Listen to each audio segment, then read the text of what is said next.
వాగ్దేవ్యై నమః. రసహృదయులైన పద్యప్రియులందరికీ అన్నాపంతుల జగన్నాథరావు అభివందనాలు.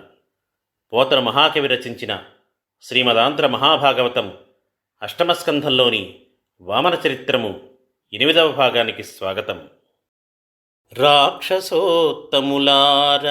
రెండు పోరాడక కాలంబుగాదిది కలహమునకు సర్వభూతములకు సంపదాపదలకు ప్రభువైన దైవంబు పరిభవింప మనమోపుదుమే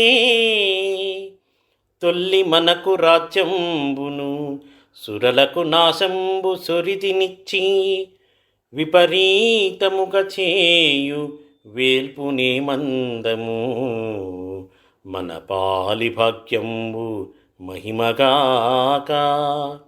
వెరచి పలుమారు వారెడి విష్ణు భటులు మిమ్ము నెగచుట దైవంబు మేరగాదే మనకు నెప్పుడు దైవంబు మంచిదకును నాడు గెలుతుము పగవారి నేడు వలదు. ఓ రాక్షస వీరులారా, ఆగండి, యుద్ధానికి వెళ్ళకండి. మనకిది సమయం కాదు. సర్వప్రాణుల సుఖాలకు దుఃఖాలకు అధికారి అయిన దేవుణ్ణి ఓడించడం మన వల్ల కాదు. మొదట మనకు రాజ్యాన్నిచ్చాడు, దేవతలకు చేటు కలిగించాడు, ఇప్పుడు దానికి వ్యతిరేకంగా చేశాడు. అటువంటి దేవుని ఏమనగలం? ఇదే మన అదృష్ట ఫలం. అనేకసార్లు భయపడి పారిపోయిన విష్ణు సేవకులు ఇప్పుడు మిమ్మల్ని ఎదిరించడం దైవ నిర్ణయం. మనకు అదృష్టం అనుకూలించినప్పుడు శత్రువులను జయిద్దాం, ఇప్పుడు వద్దు అన్నాడు బలిచక్రవర్తి. అదీనుంగాక అంతేకాకుండా పలు దుర్గంబులు సచివులు బలములు మంత్రౌషధములు బహుసేముషియున్ కలిగియు సామోపాయంబుల కాలమెరింగి నృపుడు పోరుట ఎప్పున్. రాజైనవాడు ఎంతటి కోటలు, మంత్రులు, సైన్యాలు, మంత్రాలు, ఔషధాలు, తెలివితేటలు ఉన్నప్పటికీ కాలాన్ని గమనించి ఓర్పుతో ఉపాయంతో యుద్ధం చేయడమే సరి అయిన పని. బలిని బంధించుట అట్లుగావున రణంబున శత్రులకిప్పుడు ఎదురు మోహరించుట కార్యంబు కాదు. మనకుంతకు కాలంబున జయింతము అలంగక తలగుడనిన తలంగి భాగవత భటభీతులై చిక్కి రక్కసులు రసాతలంబునకుంచనిరి.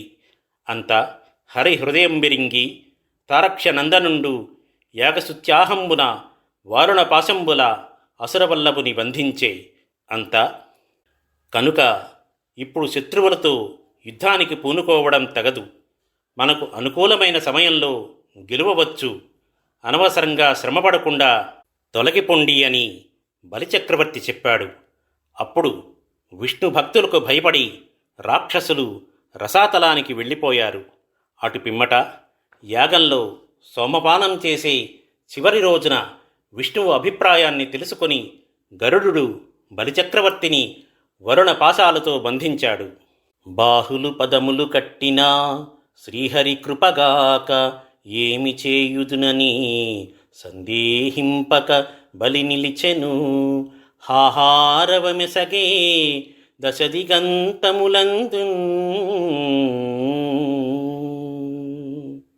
చేతులు కాళ్ళు కట్టబడిన బలిచక్రవర్తి ఇది విష్ణువు దయ, దీనికి ఏమీ చేయలేను అనుకుంటూ సంకోచం ఏమీ లేకుండా మౌనం వహించాడు. అన్ని వైపులా హాహాకారాలు చెలరేగాయి. సంపద చెడియును దైన్యము కంపంబును లేక తొంటి కంటెను పెంపున్ తెంపును ఎరుకయు ధైర్యము వంపని సురవైరి చూచి వటుడు ఇట్లనియన్. ఐశ్వర్యం నశించిన బలిచక్రవర్తిలో దీనత్వము కంపము కలుగలేదు.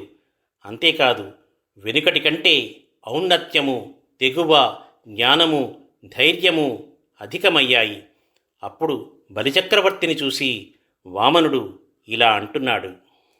దానవా త్రిపదభూతలమిత్తునంటివి ధరణి చంద్రార్కులెందాకనుందురు అంత భూమియు ఒక్క అడుగయ్యెనాకును స్వర్లోకమును ఒక్క చరణమయ్యే నీ సొమ్ము సకలంబో నేడు రెండడుగులు కడమ పాదమునకు కలదె భూమి ఇచ్చెదనని అర్థమీని దురాత్ముండు నిరయంబు పొందుట నిజముగాదే కాన దుర్గతికిని కొంతకాలమరుగు కాక ఇచ్చెదవేని వేగంబనాకు ఇప్పుడ మూడవ పదమునకు ఇమ్ముజూపు బ్రాహ్మణాధీనములు త్రోవా బ్రహ్మవశమే. ఓ ధనుజేంద్ర బలి, 3 అడుగుల నేల ఇస్తానన్నావు కదా. భూలోకము సూర్యచంద్రుల దాకా ఉండే స్థలము నాకు 1 అడుగుకి సరిపోయింది. స్వర్గలోకం 1 అడుగుకి సరిపోయింది. నీ సంపదంతా ఈనాడు 2 అడుగులయ్యింది. ఇక 3వ అడుగుకు చోటెక్కడుంది? ఇస్తానన్న అర్థాన్ని ఇవ్వనివాడు నరకాన్ని పొందడం నిజమే కదా. అందువల్ల నీకు కొంచెం సేపటిలో నరకం ప్రాప్తిస్తుంది, సందేహం లేదు. అలా కాకుండా 3వ అడుగు ఇవ్వదలుచుకుంటే ఆ చోటు నాకు చూపించు. బ్రాహ్మణులకు స్వాధీనం కావలసిన దానిని కాదనడానికి బ్రహ్మకు కూడా సాధ్యం కాదు అని ఇట్లు వామనుండు పలుక సత్యభంగ సందేహ విషదిగ్ధ శల్య నికృత్త హృదయుండయ్యను విషణ్ణుండు కాక వైరోచని ప్రసన్న వదనంబుతోడ చిన్ని ప్రోడబడుగునకు ఇట్లనియే. ఇలా పలికిన వామనుడి మాటలు విన్న బలిచక్రవర్తికి సత్యభంగం అవుతుందేమో అని సందేహం కలిగింది. అది విషబాణంలా మనస్సును గాయపరిచింది. అయినా అతడు దిగులు చెందకుండా ప్రసన్నమైన ముఖంతో బుద్ధిశాలి అయిన వామనుడితో ఇలా అంటున్నాడు. సూనృతంబుగాని సుడియదు నా జిహ్వా బొంకజాల నాకు బొంకులేదు నీ తృతీయ పదము నిజమునా శిరమున నెలవు చేసి పెట్టు నిర్మలాత్మా నెలవు చేసి పెట్టు నిర్మలాత్మా. ఓ పుణ్యాత్ముడా, సత్యం కానిది నా నాలుక మీద పుట్టనే పుట్టదు. అబద్ధమన్నది చెప్పనే చెప్పలేను. నాలో అసత్యమన్నది లేదు. నీ 3వ అడుగు శాశ్వతంగా నా తల మీద పెట్టు అన్నాడు బలిచక్రవర్తి. 3 అడుగులు దానంగా గ్రహించిన వామనుడు త్రివిక్రమావతారం ధరించి 2 అడుగులలో మొత్తం ముల్లోకాలను ఆక్రమించాడు. 3వ అడుగు ఎక్కడ పెట్టమన్నావో చూపించమన్నాడు. పరమదానశీలుడు సత్యసంధుడు అయిన బలిచక్రవర్తి, నీ పాదం నా తల మీద పెట్టు పరమేశ్వర అని ఇలా సమాధానం చెప్తున్నాడు. నిరయమునకు ప్రాప్త నిగ్రహంబునకును పదవిహీనతకును బంధనమునకు అర్థభంగమునకు అఖిల దుఃఖమునకు వెరవదేవ బొంక వెరచినట్లు. భగవంతుడా, నరకానికి పోవడం కన్నా, శిక్షింపబడడం కన్నా, ఉన్నతమైన పదవి పోవడం కన్నా, బంధింపబడడం కన్నా, సర్వసంపదలు నశించడం కన్నా, కష్టాలన్నీ రావడం కన్నా కూడా అసత్యం చెప్పడానికి ఎక్కువగా భయపడతాను సుమా.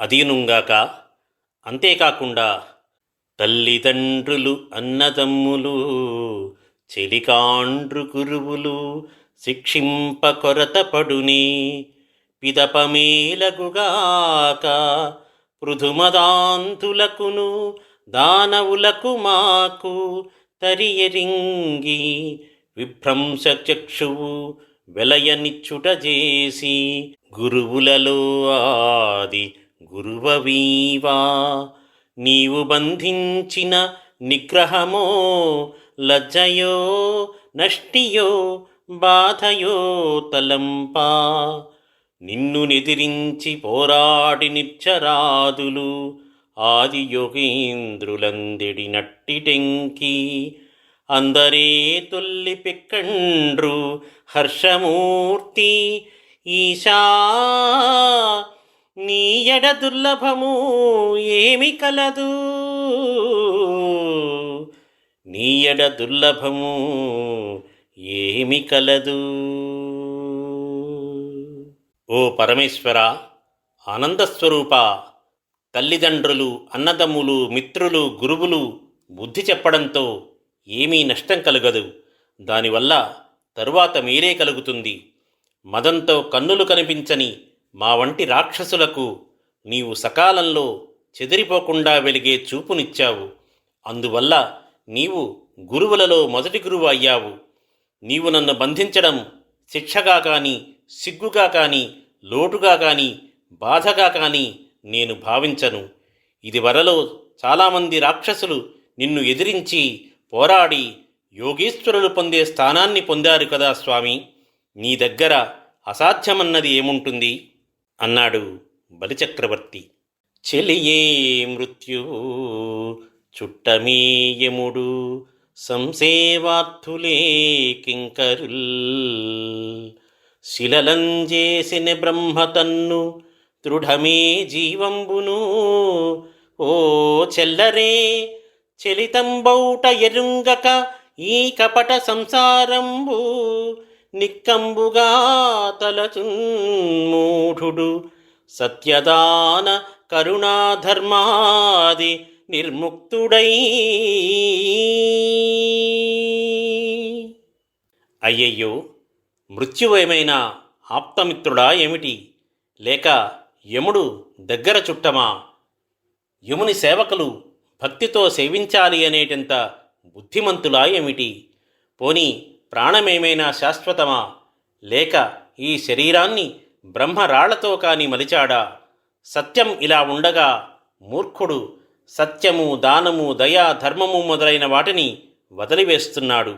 ఈ మాయా సంసారాన్ని సత్యమని భావిస్తున్నాడు.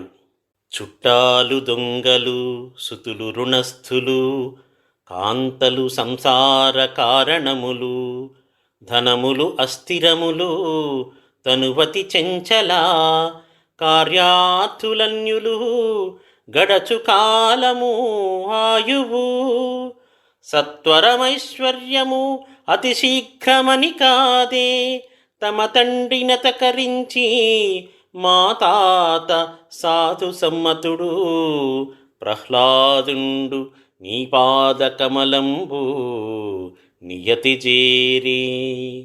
భద్రుడతనికి మృతిలేని బ్రతుకు కలిగే, వైరులై కాని తొల్లి మావారు కానరు. అర్థివై వచ్చి నీవు నన్నడుగుటెల్లా, పద్మలోచన నా పుణ్యఫలము కాదే, పద్మలోచన నా పుణ్యఫలము కాదే.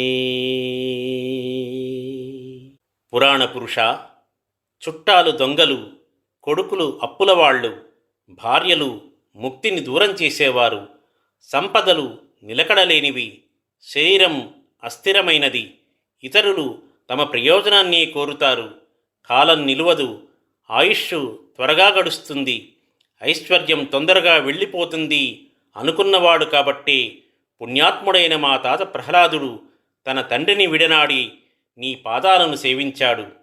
అదృష్టవంతుడైన అతనికి మరణం లేని మనుగడ దొరికింది.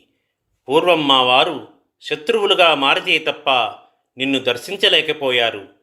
నీవు అర్థివై వచ్చి నన్ను దేహి అనడం నా పూర్వ పుణ్య ఫలమే కదా స్వామి అని ఇట్లు పలుకుచున్న అవసరంబున ఇలా బలిచక్రవర్తి పలుకుతున్న సమయంలో ఆ దైత్యేంద్రుడు పీనవక్షు నవపద్మాక్షున్ విశంగాంబరాచ్ఛాదున్ నిర్మల సాధువాదు ఘన సంసారాది విచ్ఛేదు సంశ్రీదున్ భక్తిలతాధిరోహిత హరిశ్రీపాదు నిఖేదు ప్రహ్లాదున్ బోధకళా వినోదుగనియన్ హర్షంబుతో ముందటన్. ఇంతలో అక్కడికి ప్రహ్లాదుడు వచ్చాడు. అతడు విశాలమైన వక్షస్థలము, తాజా పద్మాల వంటి కన్నులు కలవాడు. పచ్చని పట్టు వస్త్రాన్ని కట్టుకున్నవాడు. చక్కగా మాట్లాడడంలో నిపుణుడు. సంసారపు బంధాలను తెగతెంచుకున్న సుగుణ సంపన్నుడు. భక్తితో భగవంతుని పాదాలను లోబర్చుకున్నవాడు. దుఃఖాన్ని పారద్రోలి జ్ఞాన విద్యతో ఆనందించేవాడు. అలాంటి ప్రహ్లాదుణ్ణి బలిచక్రవర్తి సంతోషంగా దర్శించాడు. ప్రహ్లాద ఆగమనము. ఇట్లు సమాగతుండైన తమ తాతన్ కనుగొని విరోచన నందనుండు వారుణ పాశబద్ధుండుగావున తనకున్ తగిన నమస్కారము చేయరామించేసి సంకులాశ్రు విలోలలోచనుండై సిగ్గుపడి నత శిరస్కుండై నమ్రభావంబున మృక్కు చెల్లించే. అంత ప్రహ్లాదుడు ముఖమండపంబున సునందాది పరిసర సమేతుండై కూర్చున్న వామనదేవునింగని ఆనంద బాష్పజలంబులు పులకాంకురంబులు నిరయ దండ ప్రణామంబాచరించి ఇట్లని విన్నవించే. బలిచక్రవర్తి తన తాత రాకను గమనించిన వరుణపాశాలతో కట్టివేయబడి ఉన్నందువల్ల ప్రహ్లాదుడికి నమస్కారం చేయడానికి వీలు కాలేదు. బలిచక్రవర్తి కన్నులలో కన్నీళ్లు పొంగాయి. అతడు సిగ్గుతో తలవంచుకున్నాడు. వినయంగా తలవంచి తాతకు మొక్కు చెల్లించాడు. అప్పుడు ప్రహ్లాదుడు మొగసాలలో సునందుడు మొదలైన వారితో కూర్చుని ఉన్న వామనదేవుని చూశాడు. సంతోషంతో అతని కన్నులు చెమ్మగిల్లాయి. ఒడలు పులకరించింది. అతడు స్వామికి సాగిలపడి నమస్కరించి ఇలా మనవి చేశాడు. ఇతనికి మున్ను నీవు ఇంద్రపదంబిచ్చి నేడు త్రిపుటయును నిరయమేలు మోహనాహంకృతి మూలంబు గర్వాంత తమస వికారంబు దాని మాన్పి కరుణ రక్షించుటగాక బంధించుటే తత్వజ్ఞునకు మహేంద్రత్వమేలా నీ పాదకమలంబు నియతి గొల్చిన దాని పోలునే సురరాజ్య భోగపరత గర్వమే పార కన్నులు కానరావు చెవులు వినరావు చిత్తంబు చిక్కుపడును